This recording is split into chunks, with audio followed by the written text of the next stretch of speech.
I don't know when I started fading. Not the kind of fading you see in mirrors, but the kind where your voice stops landing, where your name slips off the edges of conversations. At Thrive Labs, a startup so obsessed with disrupting community wellness that we had yoga breaks instead of coffee runs, I was the one who kept the gears turning. Not the loud ones, the quiet ones. The kind nobody notices until they jam. My name's Lena. I was the operations lead, which sounds fancier than it was.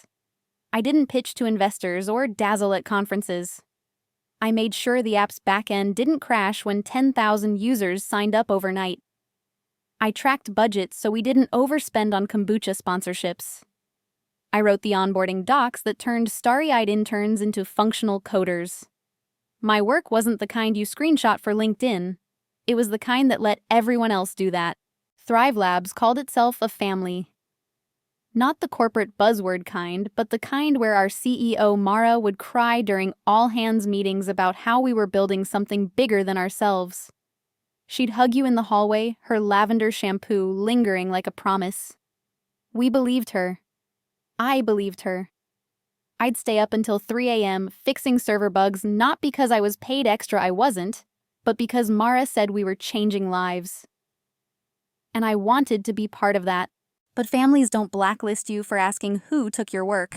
It started small the way erosion does. A meeting invite I didn't get. An email thread where my name was left off the CC. I'd log into our team chat, see my messages unanswered, and wonder if I'd typed them wrong. Hey, did you see my update on the API integration, I'd ask, and someone, usually Kyle the lead dev with a man bun and a savior complex, would say, oh yeah, we got it covered. But they didn't. I'd check the codebase later and find my fixes line for line merged under his name. I told myself it was a mistake. Startups are messy, right? We were growing fast, hiring faster. The office, a converted warehouse with exposed brick and beanbags, buzzed with new faces.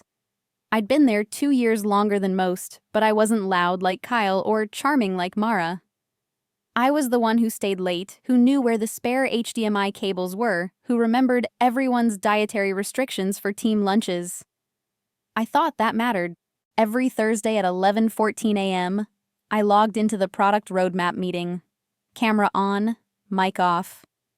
It wasn't a rule, but it became one. Mara would start her voice bright, laying out the vision.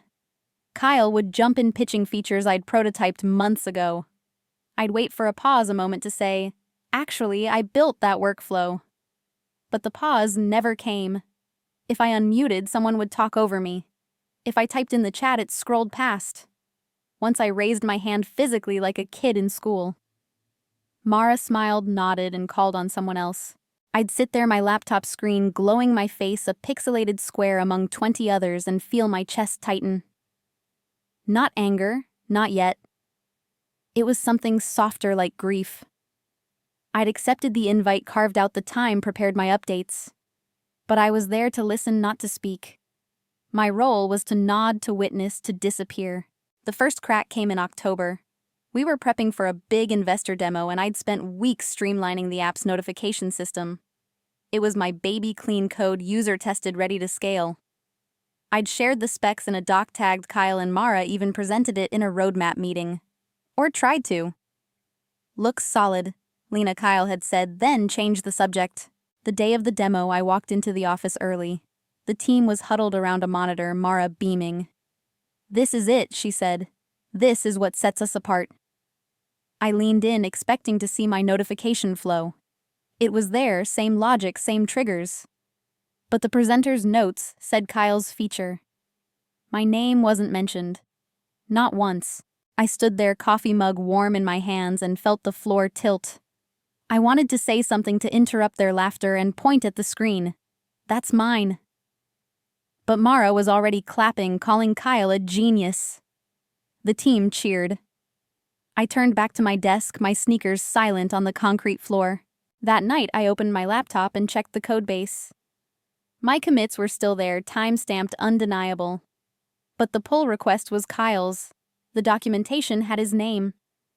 I scrolled through team chat, searching for my messages about the feature. They were gone. Not deleted, just buried under thousands of emojis and GIFs. I felt like I was digging through my own grave. I didn't sleep. I kept thinking about the calendar invite, the one I'd accepted without question. Thursday at 11:14. Camera on. Mic off.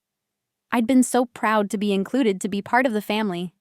But now I wondered if I'd ever been invited at all. Maybe I was just a ghost haunting a meeting I was never meant to join. The next morning, I emailed Mara.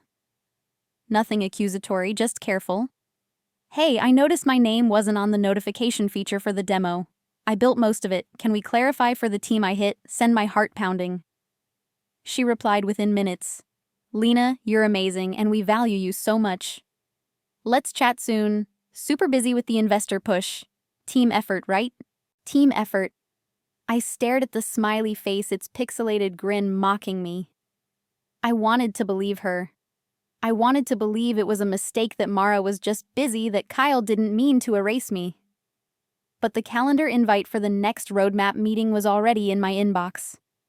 Thursday at 11:14. I accepted it like always. But something in me was starting to fray. I began to notice things I hadn't before.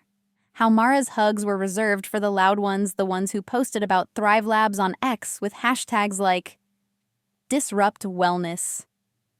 How Kyle's We Got It Covered was code for I'm taking this. How the new hires fresh out of college looked at me like I was furniture, useful but not worth mentioning.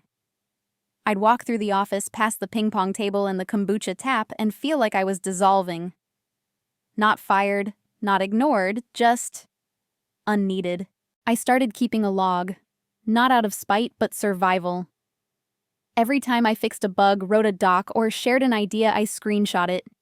I saved emails, timestamped chats, archived my commits. It wasn't a plan, not yet. It was just proof. Proof that I existed. Proof that I'd been here. By November, the investor demo had landed us a $5 million round. Mara threw a party complete with fairy lights and a DJ. She gave a speech about how we were one heartbeat, one mission. I stood in the back, nursing a seltzer, watching Kyle high-five the devs.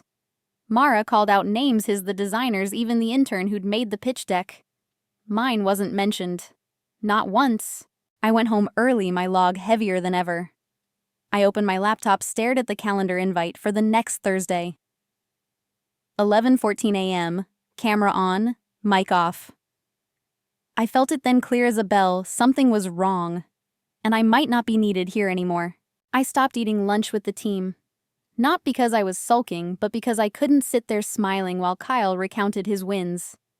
The office had a rooftop deck, all astroturf and string lights, and I'd go there instead, my sandwich in hand, staring at the city skyline. It was quiet up there, just me and the wind. I could breathe. But even that started to slip. One day, I got to the rooftop and found it booked for a team bonding session. Mara was leading it, passing out gratitude journals. I hovered at the door, unsure if I was invited. Lena, she called, waving me in. Join us. I sat clutching a journal while everyone shared what they were grateful for. Kyle said, this family. Mara said, our mission. When it was my turn, I froze. I wanted to say I'm grateful for the work I do, even if nobody sees it. But I just mumbled the team and passed the journal along. After that, I ate at my desk. It was safer. Nobody noticed. The marginalization wasn't loud. It wasn't a firing or a demotion. It was a slow, deliberate fade. My desk got moved to a corner near the humming server room. My access to certain Slack channels vanished accidentally, I was told. My suggestions in meetings when I managed to speak were met with polite nods and no follow-up. I'd check the product roadmap and see my ideas reframed, credited to someone else. Once I found a slide deck I'd built, my name scrubbed, presented at a conference I wasn't invited to. I felt like I was screaming in a soundproof room. I'd email Mara gently about the mix-ups. She'd reply with emojis and promises to circle back. She never did. I'd ask Kyle about the codebase and he'd shrug, saying it's a team effort, Lena. Don't sweat the details. But I was the details. I was the one who made sure the app didn't crash. The budget's balanced, the interns didn't quit. And now I was being written out of my own story. Then there was Priya. She was new, a junior designer with wide eyes and a habit of asking questions. She wasn't loud like Kyle, or polished like Mara, but she watched everything. One day she stopped by my desk holding a mock-up I'd reviewed weeks ago. "Lena, you suggested the color gradient, right? It's in the final app now." I nodded, surprised she remembered. "They didn't mention you in the design sync," she said, frowning. I thought, never mind. She walked away, but her words lingered. Someone had noticed. Someone had seen me. Priya started lingering near my desk, asking small questions about workflows or server configs. She didn't say much, but her presence felt like a lifeline. Once during a roadmap meeting, she typed in the chat, "Lena, didn't you work on the push notifications?" I froze, my fingers hovering over the keyboard. Kyle was presenting, claiming the feature. I typed back, "Yeah, I did." Nobody else responded. But Priya looked at me across the office, her eyes steady like she was saying, "I see you." The calendar invite came again. Thursday at 11:14. I logged in, camera on, mic off. But this time the symbol felt heavier. It wasn't just a meeting. It was a ritual, a reminder that I was allowed to be present, but not to matter. I watched Mara's face on the screen, her smile perfect, her words about family ringing hollow. I watched Kyle, his confidence unshakable, claiming work that wasn't his. And I felt the truth clawing its way up. This wasn't a mistake. This was a system. A machine designed to lift some and erase others. I started digging. Not loudly, not yet. I cross-referenced my log with the codebase, the Slack archives, the shared drives. I found patterns. My work wasn't just being miscredited, it was being deliberately reassigned. Pull requests I'd submitted were closed and reopened under Kyle's name. Docs I'd written were edited to remove my initials. Meeting notes I'd shared were archived, replaced with versions that didn't mention me. It wasn't sloppy. It was surgical. I didn't confront anyone. I wasn't ready. But I kept logging, kept saving, kept building my case. I didn't know what I'd do with it. Quitsu exposed them. All I knew was that I couldn't keep fading. Not anymore. The turning point came in December. I was working late, the office empty except for the hum of the servers. I'd been locked out of a key project folder, another accident. I emailed IT, got no response. Frustrated, I logged into an old admin account I'd set up in the early days, one nobody remembered. It still had access to everything. That's when I found it. A private Slack channel hidden from me. The members Mara, Kyle, and a few senior devs. The messages were a gut punch. Lena's too detail-oriented, Mara had written. "She slows us down. Let Kyle take point on her stuff, it's cleaner." Kyle, already on it. "Her code's solid, just needs my spin." Another dev, "She won't notice." She never does. I sat there, the screen glowing, my hands shaking. It wasn't just erasure. It was a plan. A cover-up. They weren't forgetting me, they were burying me. And I'd been accepting their calendar invites week after week, helping them do it. I didn't cry. I didn't scream. I took screenshots, saved them to my log, and logged out.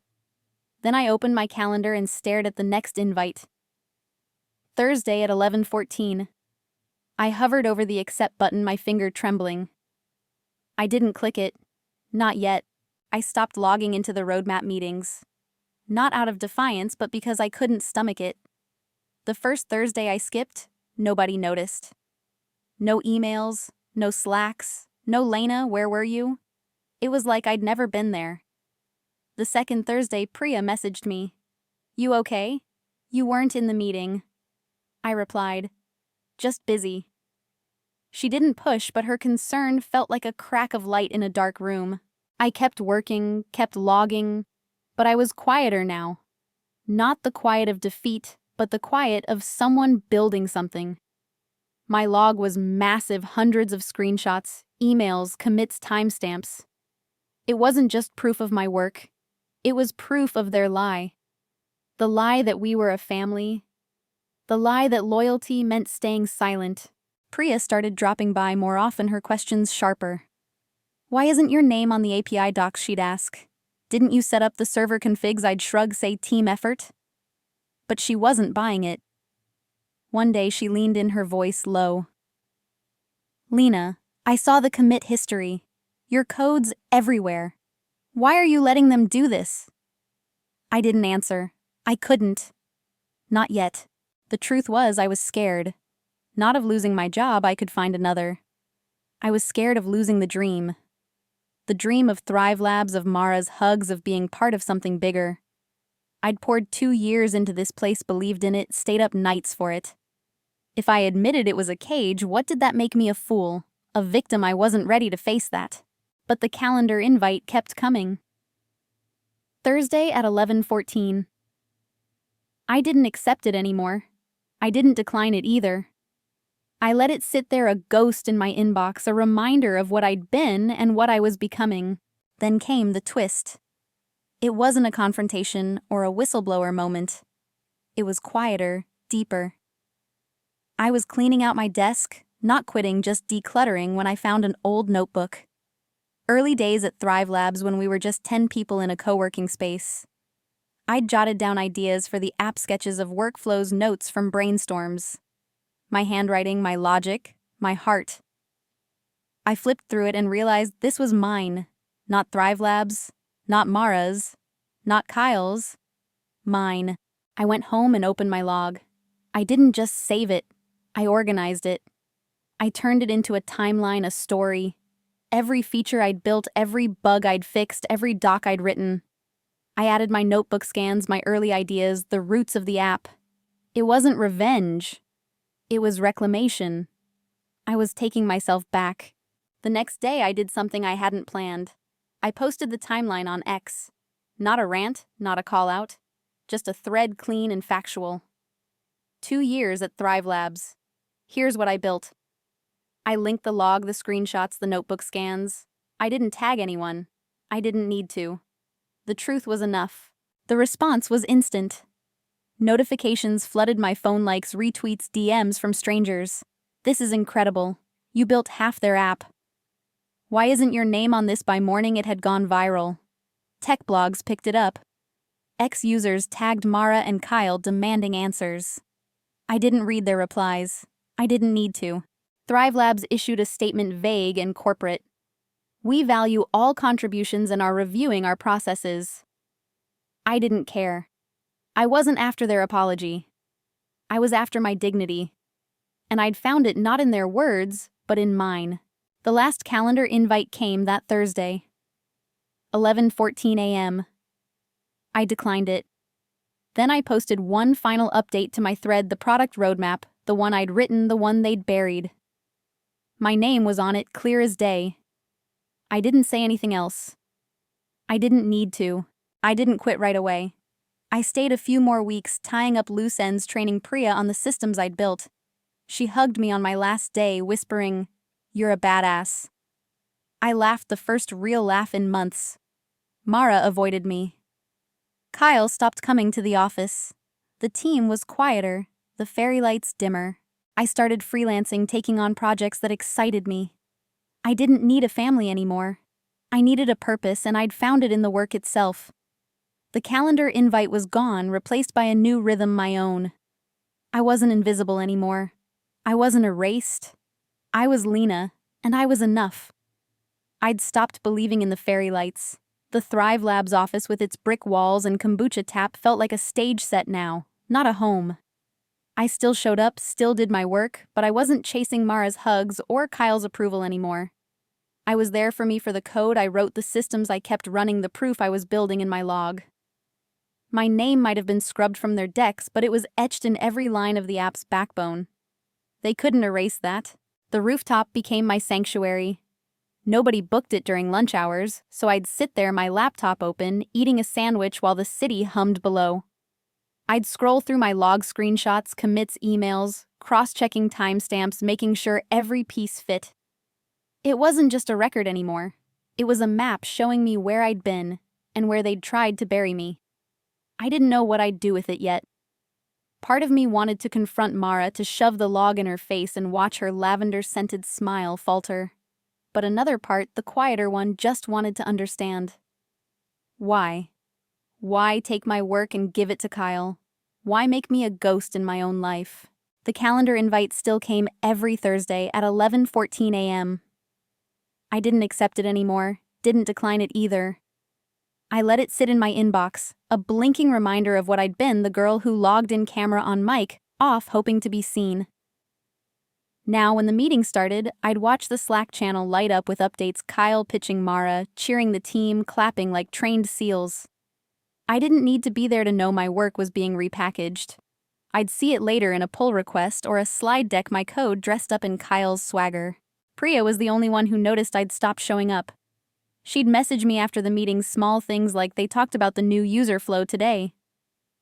Sounded like your idea. I'd reply with a thumbs up, keeping it light, but her words stuck. She was seeing the cracks I'd been too loyal to name. One day, she slid into the chair next to my desk, her sketchpad tucked under her arm. "Lena, why do you let them do it?" she asked, her voice low, like she was afraid the servers would overhear. "Your work's all over the app. I checked the commits. You're like half the reason this thing runs." I looked at her, her dark eyes sharp with something between anger and awe. I wanted to tell her everything, the log, the private Slack channel, the way Mara's team effort emails made my stomach twist. But I didn't. Not because I didn't trust her, but because saying it out loud would make it real. And I wasn't ready to admit I'd been played. Not yet. So I just said, "It's complicated," and turned back to my screen. Priya didn't push, but she stayed there a minute like she was waiting for me to change my mind. She started showing up more, asking questions about the app's architecture or the server configs I'd set up. They weren't just technical questions. They were her way of saying, "I know you're here." Once she showed me a mock-up she'd been working on, a new dashboard I'd suggested in a meeting 6 months ago. "They're rolling it out next sprint," she said. "Kyle's presenting it." She paused, watching my face. "But you thought of it first, didn't you?" I nodded, my throat tight. She didn't say anything else, just squeezed my shoulder and left. That squeeze felt louder than any roadmap meeting. The isolation grew heavier, though. My desk, tucked in the corner by the server room, was a no-man's land. Nobody stopped by unless they needed something, a password, reset a budget spreadsheet, a quick fix for a bug Kyle had missed. I'd help because that's who I was, but each request chipped away at me. They didn't see me, just the utility I provided. I'd walk through the office, past the beanbags and the ping-pong table, and feel like I was moving through fog. Conversations stopped when I got too close. Smiles turned polite, not warm. I wasn't paranoid. I'd been part of this place once, part of the laughter, the late-night pizza runs. Now I was outside it, looking in. I kept digging quietly.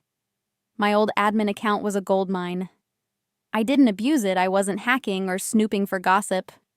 I just wanted the truth. I found more private channels, more messages. Mara Lena's great, but she's not a face for the brand. Kyle's got the energy we need. Kyle. I'm happy to take her stuff and polish it. Keeps things smooth. A senior dev. Just don't let her ask too many questions. She's too smart for her own good. I read those words, my hands cold, and felt something shift. Not anger, not yet. It was clarity, sharp and painful, like waking up from a dream you didn't know you were in. The calendar invite became my anchor, but not in the way it used to be. It wasn't about showing up anymore. It was about what it represented, a system built to keep me silent. Every Thursday at 11:14, I'd see the invite and think, this is their cage.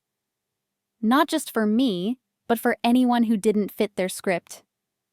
Priya, with her quiet questions, was starting to feel it too. I saw it in the way she hesitated before speaking in meetings, the way her designs were tweaked to match Kyle's vision. She was new, still hopeful, but the machine was already grinding her down. I started noticing others too. The intern who fixed the coffee machine but never got a shout-out. The QA tester whose bug reports were ignored until Kyle discovered them. Thrive Labs wasn't a family. It was a hierarchy dressed up in hoodies and team lunches. Loyalty wasn't rewarded, it was demanded. And silence was the price of staying in the room. One night, I stayed late, the office dark except for my desk lamp. I was cross-referencing my log with the latest codebase when Priya appeared, her backpack slung over one shoulder. "You're still here?" she asked, surprised. I nodded, closing my laptop. She hesitated, then said, "I saw something weird today." In the design sync, Kyle presented my mock-up, but he said it was his idea. Mara didn't correct him. Her voice was steady, but her hands were clenched. "Is that normal?" I looked at her, saw the same question I'd asked myself 100 times. I could have brushed it off, told her to let it go, but she deserved better. "No," I said. "It's not normal. And it's not just you." I didn't show her the log, didn't tell her about the Slack channels. But I gave her something else, a nod, a look that said, "You're not alone." She nodded back like she'd heard it. That's when I knew I couldn't keep waiting. The log wasn't enough. Understanding the system wasn't enough. I had to act. Not for revenge, not even for justice.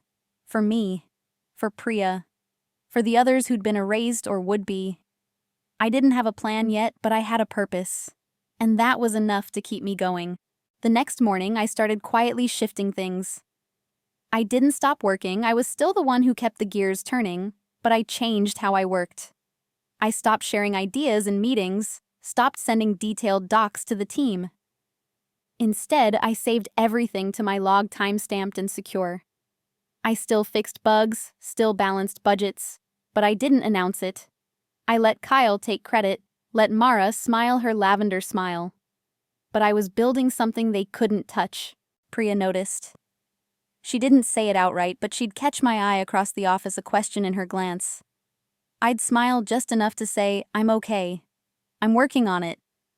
She started doing the same, holding back her best designs, keeping her ideas close. We didn't talk about it, didn't need to. We were both learning the same lesson. If you want to survive a cage, you don't rattle the bars. You find the key. The calendar invite came again. Thursday at 11:14. I stared at it, my finger hovering over decline. I didn't click it. Not yet. But I knew I was close. Close to something bigger than a meeting, bigger than Thrive Labs. I was close to the truth, not just about them, but about me. And once I had it, I wouldn't need their invites anymore. The office felt like a memory I didn't belong in anymore. The ping-pong table, the kombucha tap, Mara's lavender hugs, they were props in a play I'd stopped acting in. I still showed up at Thrive Labs, still ran the systems, but I wasn't theirs. My log was my tether now, a living record of who I was when they tried to make me nothing.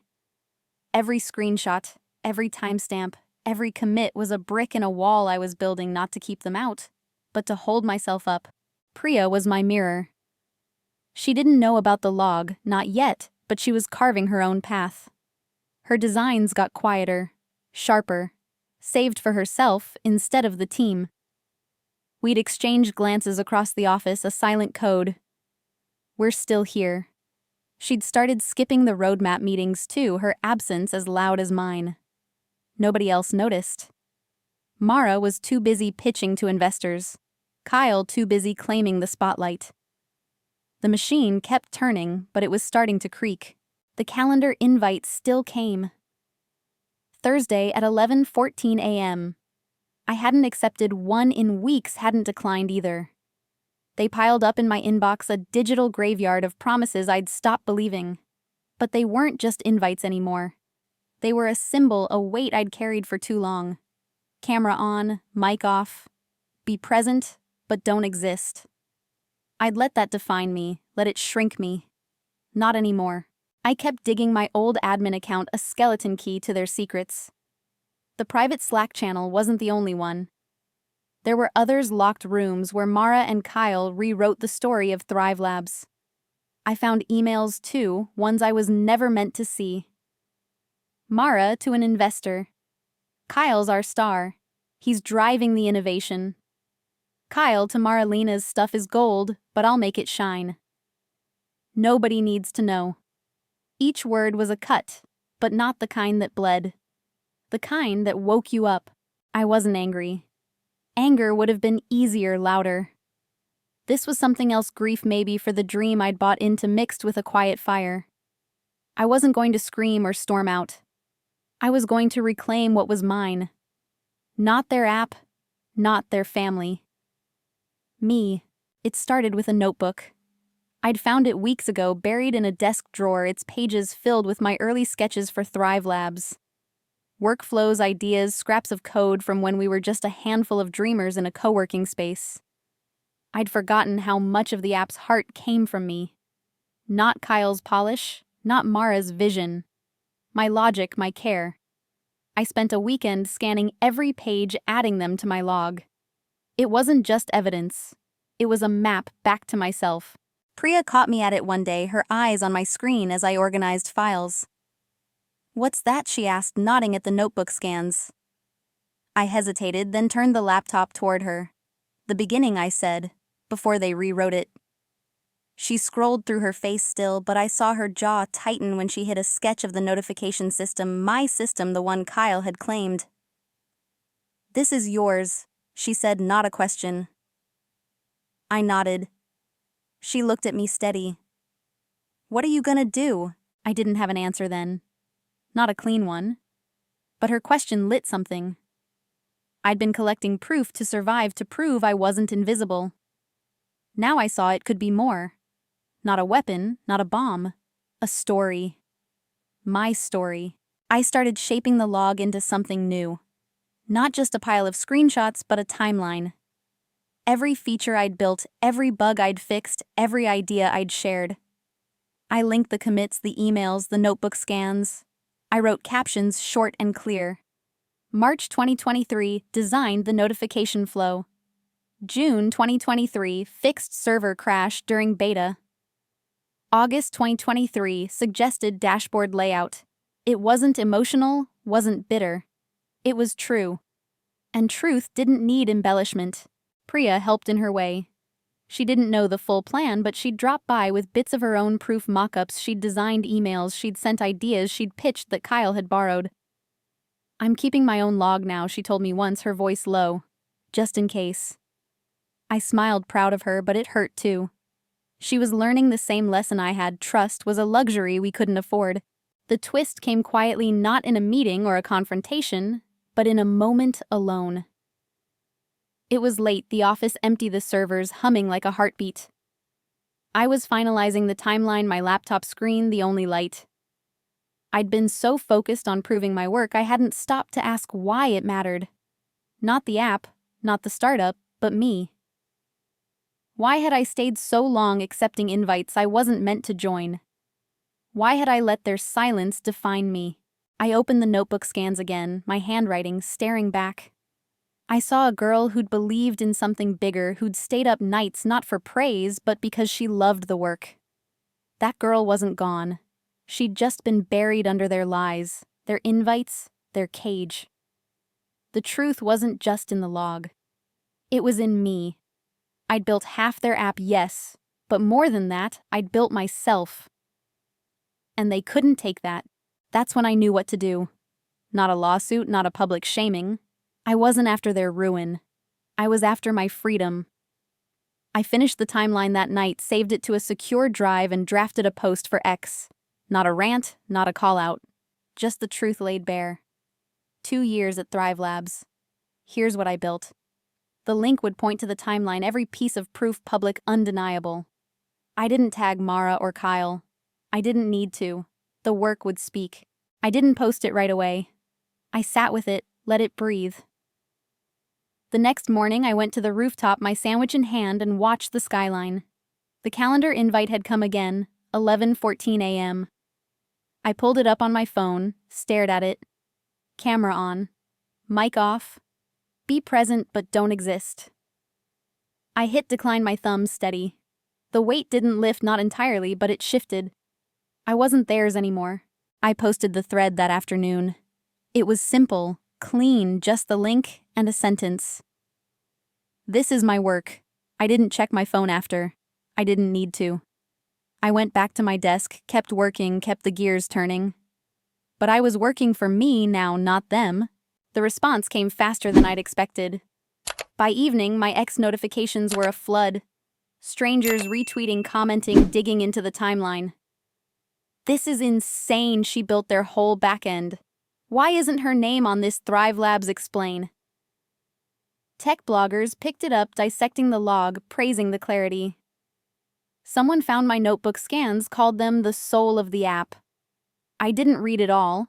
I didn't need their validation, not anymore. Thrive Labs scrambled. Mara posted a statement on their X account, all buzzwords and deflections. We're a team, and we're reviewing our processes to ensure everyone's contributions are celebrated. Kyle stayed silent, his profile dark. I didn't care. This wasn't about them. It was about me, standing in the open, my work in the light. Priya messaged me that night. You did it. Holy shit, Lena, you did it. I laughed, the sound surprising me. I called her, told her everything, the log, the timeline, the post. She listened quiet, then said, I'm posting mine next week.